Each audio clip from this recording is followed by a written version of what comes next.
Bonjour, nous allons voir dans cette vidéo comment, en utilisant les mises en forme conditionnelles, nous allons pouvoir masquer les bordures et le contenu des lignes et des colonnes quand les informations en colonne A sont effacées. Par exemple ici je supprime la valeur 10 et automatiquement et les données et les bordures ont été effacées. Ou de même, si je supprime la valeur 7, je vais non seulement effacer les lignes de la ligne et de la colonne 7, mais également 8 et 9 comme ceci. Bien. Pour réaliser ceci, nous allons donc utiliser les mises en forme conditionnelles. Partons du document suivant qui n'a pas de mise en forme conditionnelle, comme vous le montre le gestionnaire de règles. Aucune règle. Nous allons bâtir notre première règle sur la valeur de la cellule A11. Ici, je vais créer ma propre règle.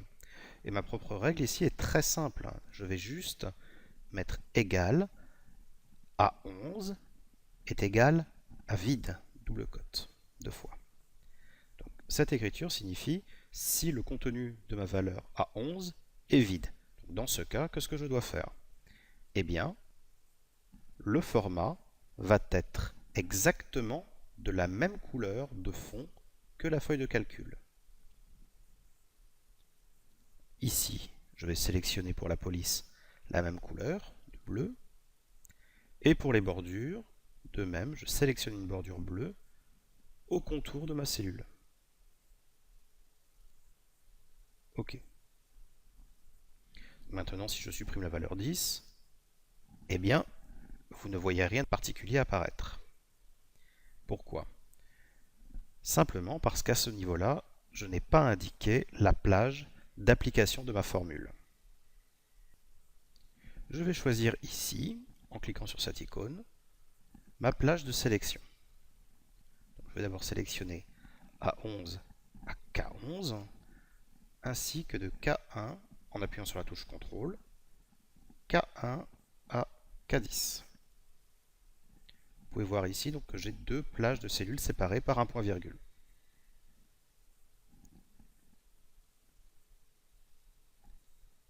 J'applique, et vous pouvez voir maintenant que si je supprime la valeur en A11, je supprime toutes les informations contenues dans la plage précédemment sélectionnée, les nombres comme les bordures. Bien, maintenant, pour éviter de recopier la mise en forme appliquée pour la valeur 10, nous allons utiliser le pinceau pour reproduire la mise en forme.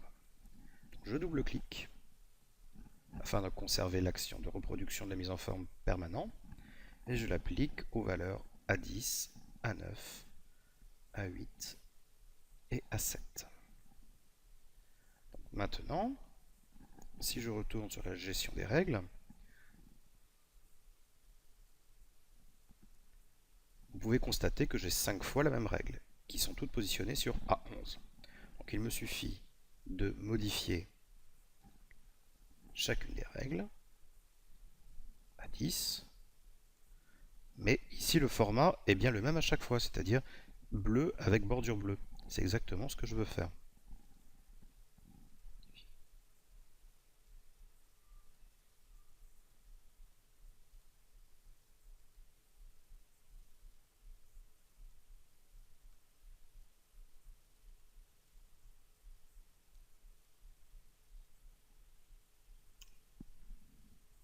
Voilà.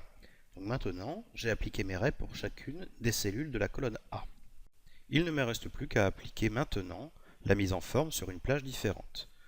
Donc ici, je vais de nouveau sélectionner cette icône pour appliquer ma plage de sélection. Et plutôt que de ne l'appliquer que sur une seule ligne, une seule colonne, pour 9, je vais l'appliquer sur les deux lignes en dessous, ainsi que les deux colonnes, toujours en appuyant sur la touche CTRL pour faire une sélection multiple.